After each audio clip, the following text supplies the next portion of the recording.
आप देखिएगा कि आप अपने जीवन में जिस चीज के बारे में ज्यादा बात करते हैं आपका मन उसी चीज से भर जाता है।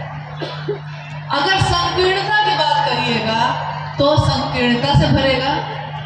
आप गौर करिए ना, खुद के जीवन में गौर करिए।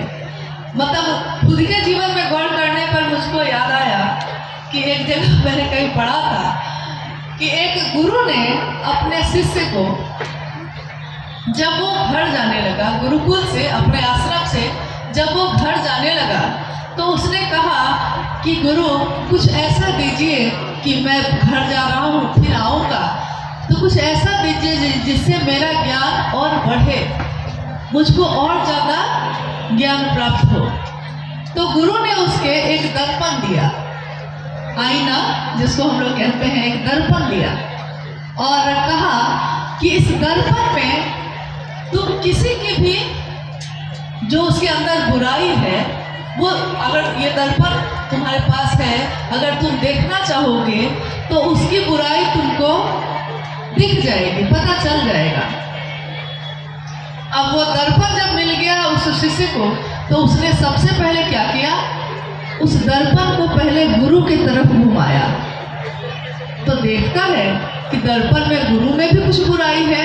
अब ये असमंजस में पड़ा। अब वो घर की तरफ चला, रास्ते में भी वो जहाँ जाए सबके तरफ दर्पण को घुमाए, सबके अंदर बुराई थी। पूरी यात्रा तय करके घर गया, लौटा। जब लौट के आया गुरु के पास फिर से, तो उसने कहा कि गुरुजी, इस दर्पण में तो कोई ऐसा नहीं मिला जिसके अंदर बुराई नहीं हो, जिसके अंदर कमी और अवगुण नहीं हो। तो उसके गुरु ने कहा कि क्या ये दर्पण तुमने अपनी तरफ भी घुमाकर देखा था? तो उसने कहा नहीं। तो गुरु ने कहा कि ये शुरुआत तो स्वयं से करनी थी पहले, तो वो तो तुमने की ही नहीं। तो यही हाल रहता है हम लोगों का भी। शिव की चर्चा एक आत्मानुभूति है, अविरत लगातार चलने वाली आत्मानुभूति। और साहब ने कहा खुद भी शिव के शिष्य बनो और दूसरे को भी प्रेरित करो। यानी कि पहले शुरुआत तो अपनी तरफ से करनी होगी ना, खुद भी शिव के शिष्य बनो और दूसरे को भी प्रेरित करो। इस क्रम में, इस काम को करने में हम शिव की बात करते हैं, शिव की चर्चा जिसको हम लोग कहते हैं शिव चर्चा, हम ये बात करते हैं। ये परिणाम परक है। कैसे? क्योंकि जब हम शिव की बात करते हैं तो हमारा मन धीरे धीरे शिव की परिधि में आता है।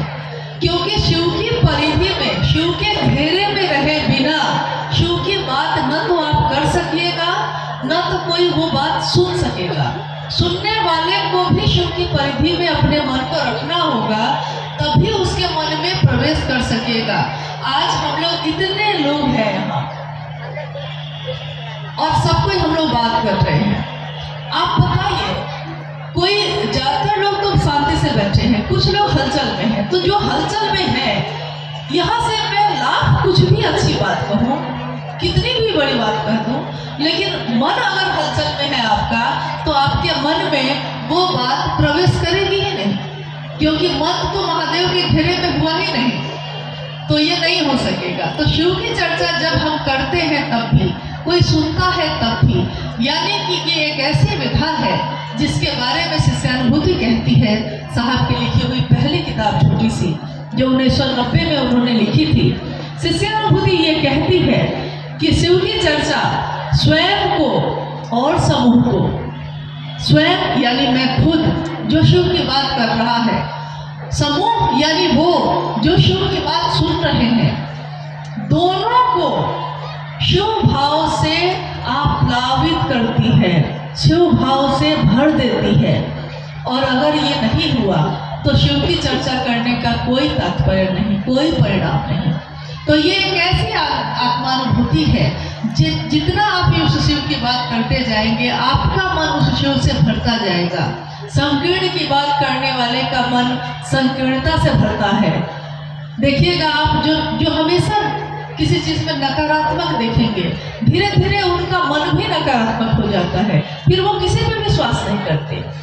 विराट की बात करने वाले का मन विराट होता है।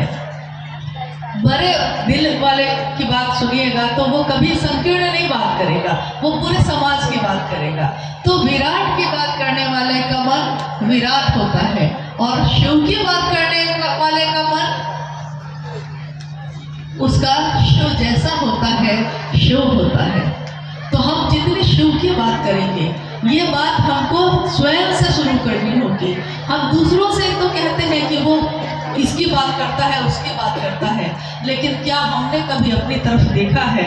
साहब ने लिखा है इसमें कि याद कीजिए, आओ चले शिव की ओर में, उन्होंने लिखा है कि याद कीजिए उस दिन को, उस पल को याद करते हैं। हम लोग जितने लोग यहाँ बैठे हैं, आइए हम सब उस पल को, उस समय को याद करते हैं जब हम लोगों ने शिव को अपना गुरु माना था।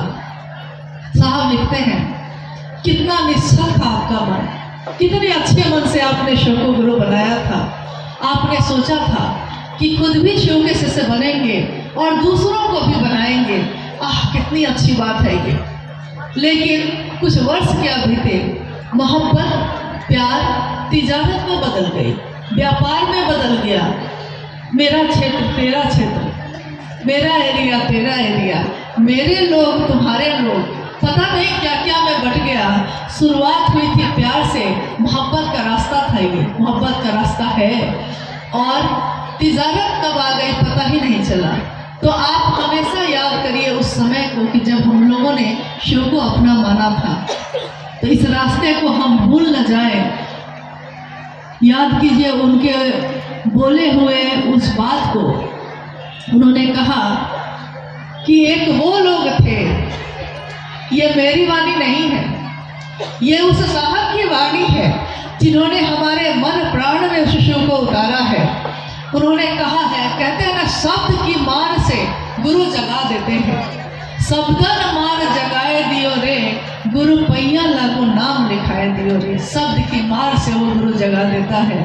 उन्होंने कहा कि एक वो लोग थे, हाँ वो लोग थे, एक वो लोग थे, हाँ वो लोग थे, जिंदगी छोड़ दी बंदगी के लिए। साहब ने कहा कि एक वो लोग थे जिन्होंने जिंदगी छोड़ दी बंदगी के लिए। इस बंगाल की धरती पर भी बहुत साधक और साधु आए।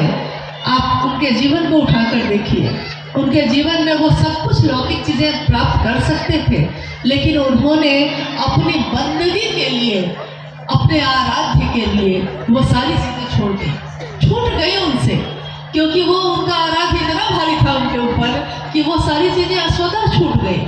छोड़ने का कोई प्रयास नहीं था, छूट गया बस।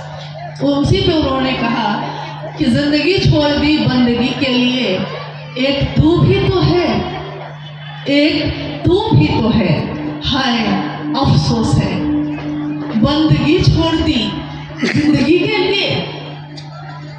साहब ने कहा कि चले थे बंदगी करने, चले थे समर्पण के लिए, चले थे मोहब्बत के लिए, और आपने इसमें क्या कर दिया। तो हमेशा याद रखिए कि अगर मंजिल स्पष्ट हो तो रास्ते भी स्पष्ट होते हैं। शिव की चर्चा एक ऐसी आत्मानुभूति है जो मन को, आत्मा को छूती है, रूह को छूती है, जो परमात्मा का अंश है उस आत्मा को छूती है, क्योंकि ये अंश एक दिन उसी में मिल जाना है। तो साहब ने ये कितनी अनुपम विधा दी, कितनी अच्छी विधा दी, जिस पे चलकर हम अपने मन में उस शिव को भर सकते हैं।